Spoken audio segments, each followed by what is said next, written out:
Colorado voters may soon be asked again to vote on a new marijuana initiative. The petition asked voters to legalize marijuana for adults. Secretary of State's office is now reviewing 160,000 signatures to get it on the ballot. CBS 4's Stan Bush joins us tonight. And Stan, marijuana advocates say they want to make selling pot a legitimate business. And Karen, they say they'd like to see pot sold and regulated just like liquor sales. Some of the supporters say that legalizing marijuana will actually keep the drugs out of kids' hands. It'll also earn the state a lot of money in tax revenue. Now, campaigning to legalize marijuana has almost become routine for election years, but supporters of this measure in Colorado say they're now trying to go about it with a completely different approach. Marijuana advocates brought in a literal truckload of signatures, more than 30 boxes of names. A majority of Coloradans support making marijuana legal for adults. Mason Tvert is running the campaign to have marijuana regulated just like alcohol. It's time that we regulate this drug. We get it out of the hands of young people and off the black market, and we generate a lot of tax revenue. The ballot measure would make it legal to sell limited amounts of marijuana to adults 21 and older. It would also permit growing industrial hemp. Advocates nearly doubled the amount of necessary signatures to land on the ballot in 2012. And the campaign is taking a fresh approach to their cause, calling legalization a women's issue.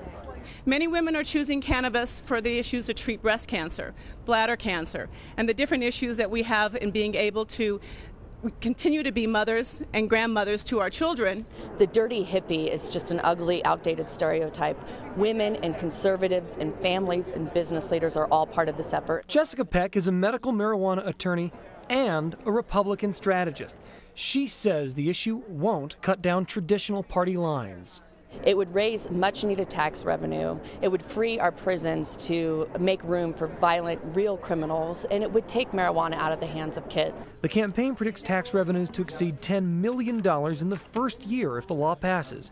They call it common sense. This is a responsible initiative, and it has the promise of making Colorado a much safer place.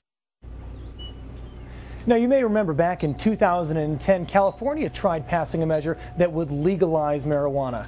That effort failed by 7% of the vote. Political analysts in this state say it's probably just a matter of time before marijuana is legalized, but that time probably isn't now. Live in Denver, Stan Bush, CBS 4 News. And we'll have to wait and see, Stan. Thank you. Boulder is putting all new applications to open medical marijuana dispensaries on hold for now. City Council says it wants to take the next month to review rules for the industry. There are currently 73 dispensaries in Boulder. Another 12 are awaiting review. And the lone dispensary in the mountain town of Eagle will be allowed to stay open. Voters there passed an initiative by a 60-40 margin to let Sweet Leaf Pioneer remain in business. Last year, the Eagle Town Council tried to ban all dispensaries, but owner David Manzanares got enough signatures to force a public vote.